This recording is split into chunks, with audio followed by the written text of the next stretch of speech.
Good afternoon, ladies and gentlemen. How you doing? It's the Rough Forever America's Credit and Finance Drill Sergeant coming to you live from the studio, also known as King Bay.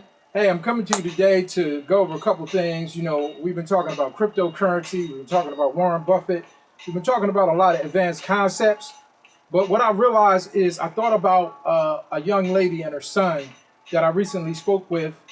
And I thought about the fact that we're getting into these advanced concepts and many people don't even know the basics of finance and credit and money management. And I said I was going to start to do what I used to do when I traveled a lot, and I did this seminar called the Teen Credit Boot Camp.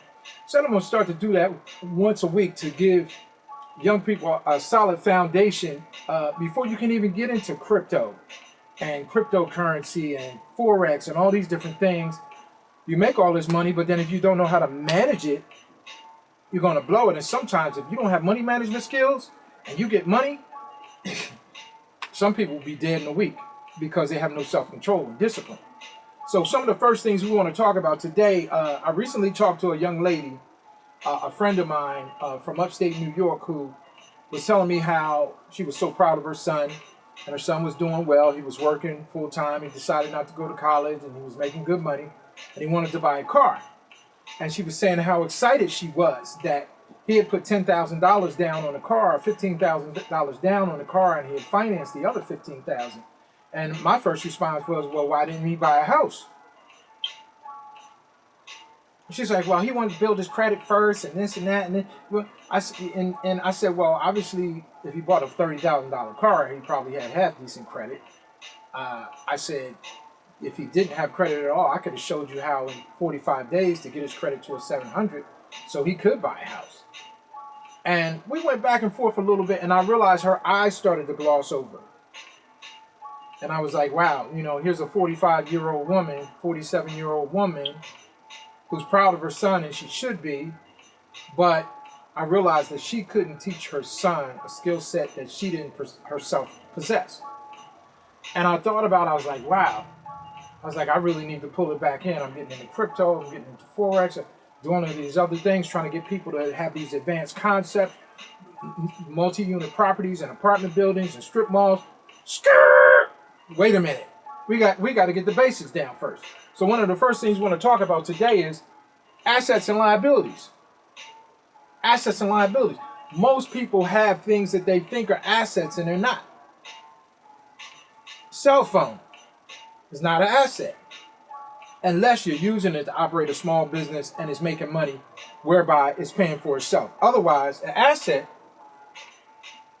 puts money in your pocket, whereas a liability takes money out of your pocket.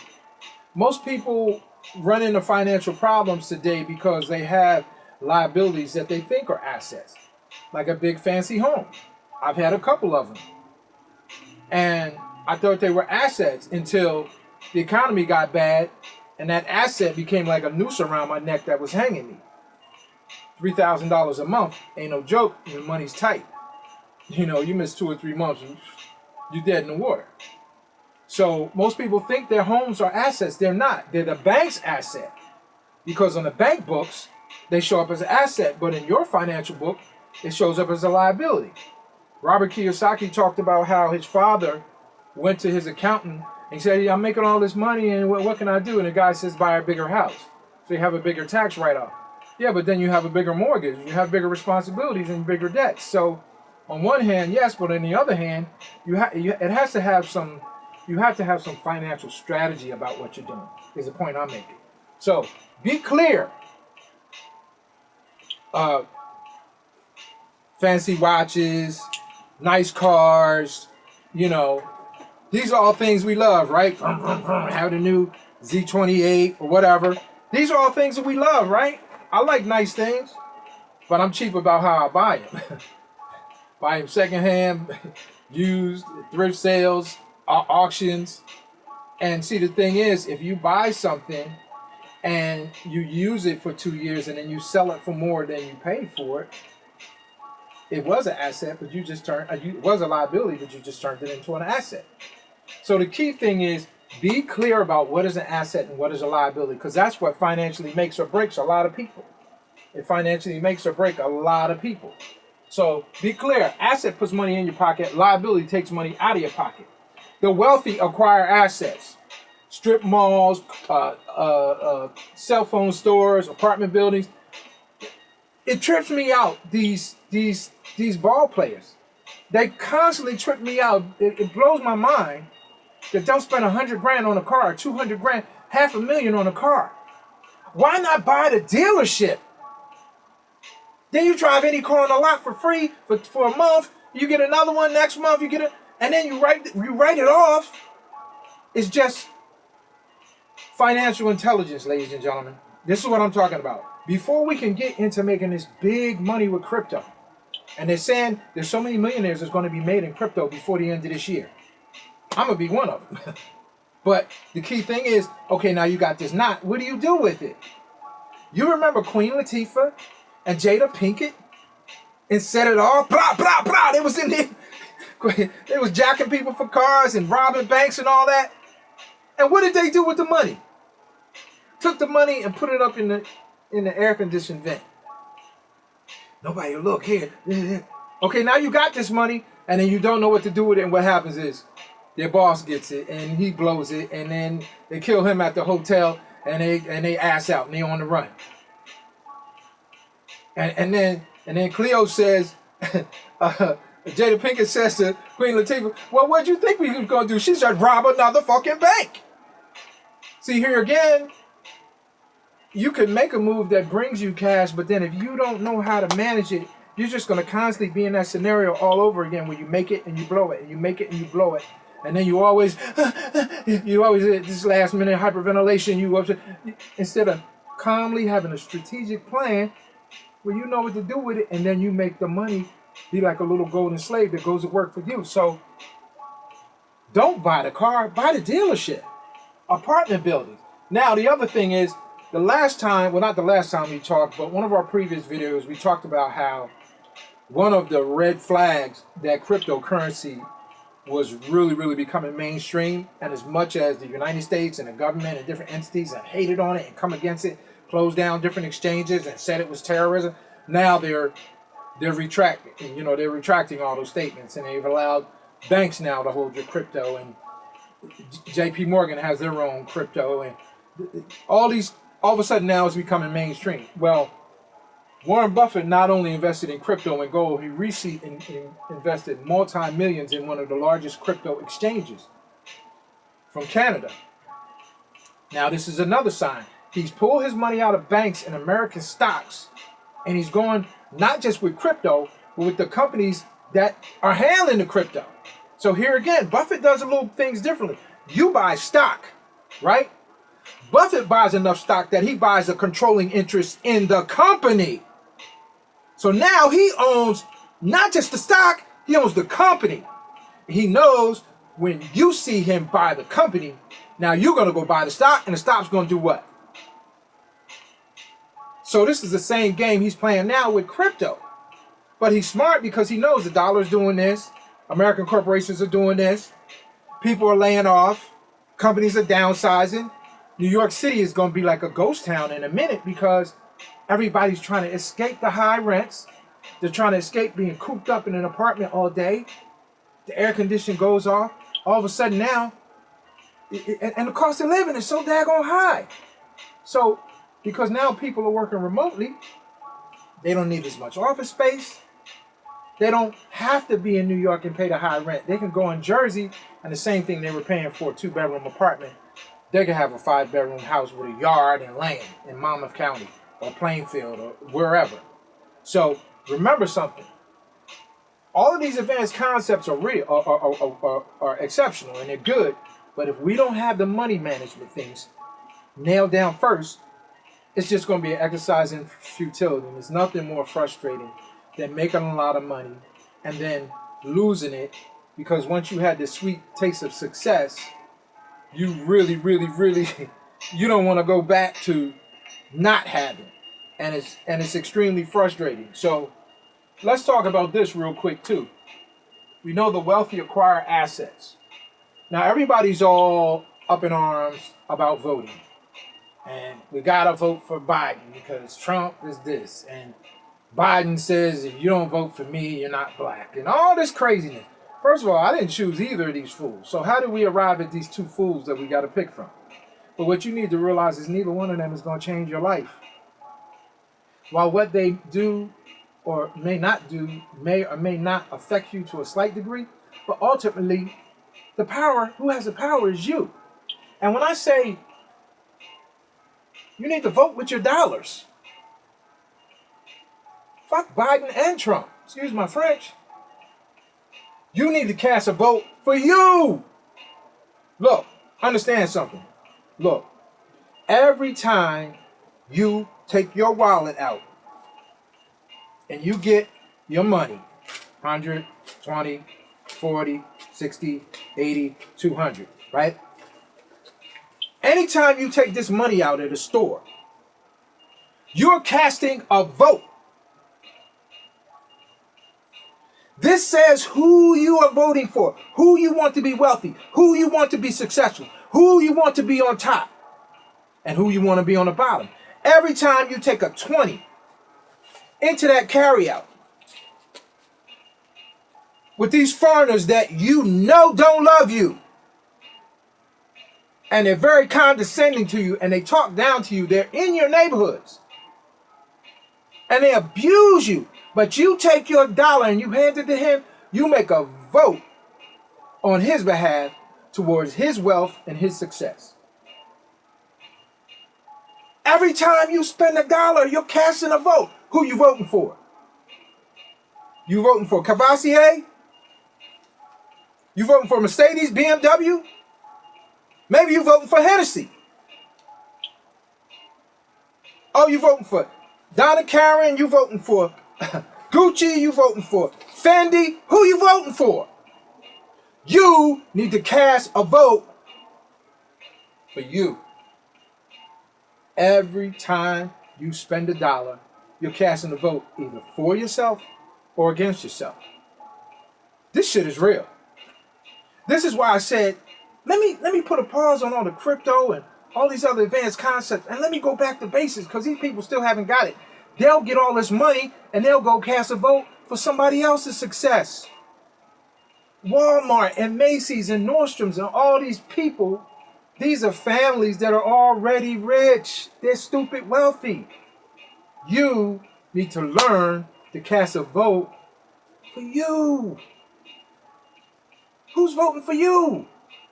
If nobody else votes for you, you got to vote for you. I'm voting for me.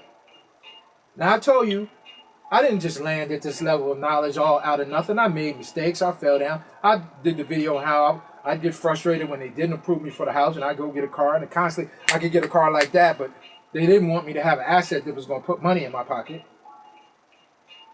But they were ready, willing, and able to approve me for a liability that was going to take money out of my pocket. So at the end of the day, when you cast your vote, when you go in the carryout, or you go in the 7-Eleven, or you go in McDonald's, and the food is not even food. When you cast a vote, it's a vote to keep them in power. It's a vote to keep them in control over you. I'm saying, like, every time you go in the hair store, the Asian stores, where they're like, hurry up and buy, hurry up and buy. Security, security. Shaquitha, hurry up and buy. They don't like you. They're hostile towards you. They're watching you like you're stealing something. And you are in there casting votes every day and every other day and every week. You're casting a vote for their wealth and their success. How about you cast a vote for yours? How about that? And I'm doing this for young people, but a lot of you old heads need to learn this too, for real.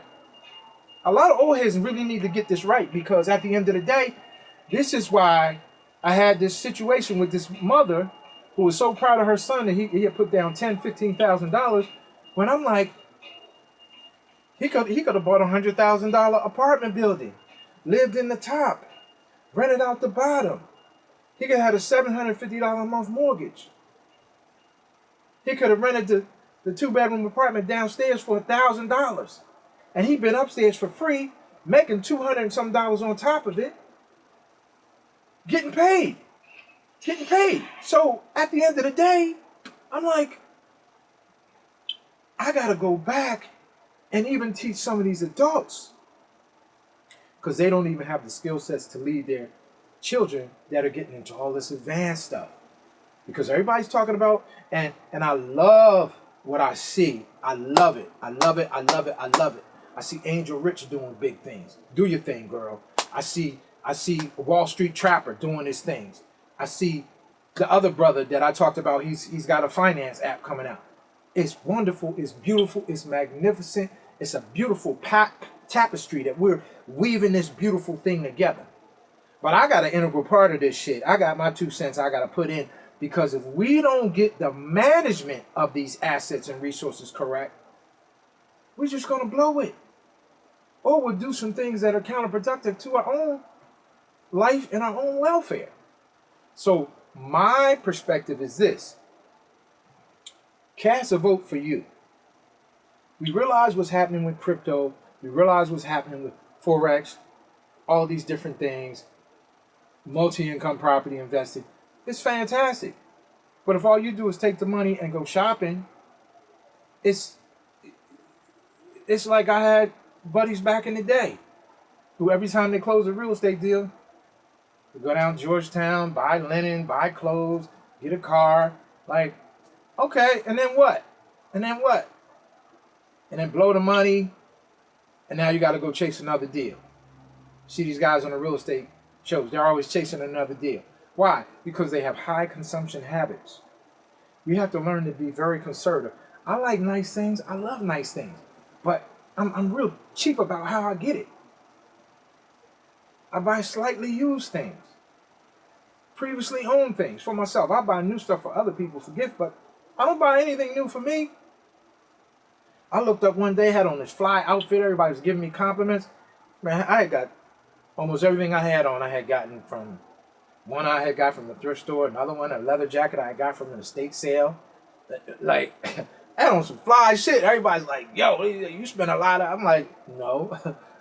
I said, I think this belt I have on is more expensive than the whole outfit. But at the end of the day, I put my money in other places so it comes back to me, like a boomerang. So remember, ladies and gentlemen, assets put money in your pocket. Liabilities take money out of your pocket. The wealthy buy assets. They vote for themselves. They have cell phone stores, strip malls, dealerships, apartment buildings. They own crypto. The house, the flat screen, cars and all that. Like this is the thing.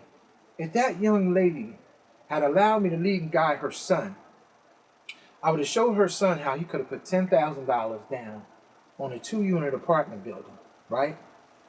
And me being a real estate agent, I probably would have got it for him for undervalue. I might have got it for him for about $80,000. It might have been worth $100,000, right? Showed him how to make some minor repairs to it, paint, carpet, upgrade some things, kitchens and baths. You get your money back like 2 or 3 times, right? Do a little minor $10,000 upgrade, increase the property value by $50,000 or $60,000. In 6 months, 8 months after being on title, he could have refinanced, took 10 grand out on a refinance, and went to the auction and bought a car for cash. And meanwhile, his tenant downstairs is paying a whole mortgage. So really, technically, the tenant's going to pay back the balance on the mortgage and the 10 grand on a refi that he took out. So now he got a free car, where the apartment building, the asset, paid for the liability. And that's intelligent. I'm just saying to you, that's intelligent. So as we go forward, I'm going to be dealing with a lot of these basic concepts that a lot of us still haven't gotten yet, that we need to get. Because there are going to be a lot of people that become wealthy in crypto, Forex, binary options. Oh, that's another whole binary options possibility for crazy money. But if you have no self-control, and you have no discipline, and you have no money management skills, like I said before, all money does is expose who you really are. You got a little weed habit, and you get a ton of money. You high every day. You like cars? You at the dealership. I got a buddy like that in DC. Buy car after car after car after car. He's probably spent $500,000 in car. Doesn't own any real estate. Doesn't have a business. It's crazy. It's crazy to me. So I'm just saying to you, be mindful of the fact that every time you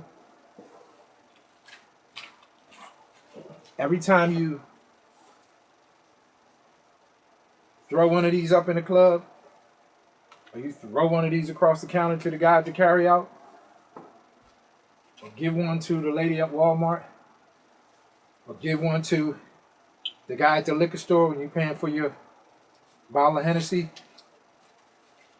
you're casting a vote for their success and for your demise. Vote for you, folks. Vote for you. Vote for you. I'm going to vote for me. I want you to vote for you. My name's Jerry King, and I approve this message. Look, I'm just saying to you, these people don't love you. And they're showing us every day in our society, the police, stores, discrimination, the crime, the killing. It's time that we start voting for us, folks. And like Malcolm X said, it's not about being racist. It's about being intelligent. You know, Malcolm talked about the fact that we were a sleeping giant. He always talked about black empowerment. You know, his dad was a Garveyite. My grandfather from the Bahamas was a Garveyite. He was one of the founders in the Garvey movement in New Jersey. They were running ships out of Atlantic City doing international trade and shipping way back when. The early 1900s. What happened? We got tricked into the good jobs and integration and GS-15s. Now look where we are. When they decide to close down all their businesses and all their companies, we, the original entrepreneurs that have then divested ourselves of entrepreneurship and now working these slave jobs, now we got nothing. We got to go back. I said it before. Entrepreneurs made this country. They created jobs and opportunity for other people in this country. And that's going to be the only thing to save this country, if it's saved at all. And my thing is, right now, I just want to save us. Because, you know, we can be in the world and of the world like the Bible talks about. At least, if all hell and craziness is going on around you, if you have assets and you have resources, you can maneuver. You can get to your plane at your airstrip and get the hell out of here with your family and those whom you love. You can have some resources where you can hunker down in your secure facility when they're roaming the streets for food and killing each other. I got a feeling it's going to get rough in this country. And I'm saying to you, we don't need to be casting votes for other people. We need to be casting votes for ourselves. We need to be setting things aside and planning ahead, acquiring assets so we can be the landlord. Are you the lord of your land? Are you a landlord or a land slave? Just saying, something to think about. Cast a vote for you, ladies and gentlemen. It's really, at this point, in our nation,